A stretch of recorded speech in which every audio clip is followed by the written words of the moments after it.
அது தமிழக வெற்றி கழகத்துலேருந்து அந்த கட்சி விருப்பப்பட்டு என் தம்பி அவன் போட்டில் பெயிண்ட் அடிச்சிட்டான். தமிழக வெற்றி கழகத்துடைய கொடியை அவன் பெயிண்ட் அடிச்சிட்டான். இந்த பெயிண்ட் அடிச்சதுனால இத்தனை வருஷம் காலமா இந்த ஊர்ல இருந்து மண்ணெண்ணெயை வாங்கி மானிய மண்ணெண்ணெய் அரசாங்கம் தந்துக்கிட்டு தான் இருந்துச்சு.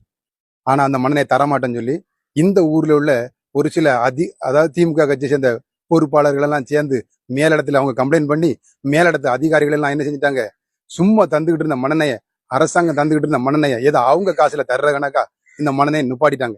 இந்த மண்ணெண்ணெய் நுப்பாட்டுறதுனால யாருக்கு நஷ்டம்? பணக்காரன் உனக்கு நஷ்டம் இல்லை, நுப்பாட்டின உனக்கு நஷ்டம் இல்லை. பாவம், நான் தொழிலுக்கு போயிட்டு இருந்தேன், அன்றாடம் காட்சி. எனக்கும் என் தம்பிக்கு தான் நஷ்டம். நீ ஒரு நாள் தரலைன்னா உனக்கு ஒரு பிரயோஜனம் இல்லை. ஆனா ஒரு நாள் தொழிலுக்கு போலன்னா எனக்கு என்ன நஷ்டம் சொல்லிட்டு உனக்கு தெரியுமா?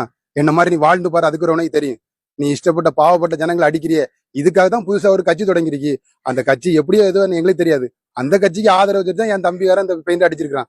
அதையும் நீ உன் அதிகாரத்திலையும் உன் ஆணவத்தினாலையும் நீ இதை அழிக்க ஆசைப்படுறிய எப்படி?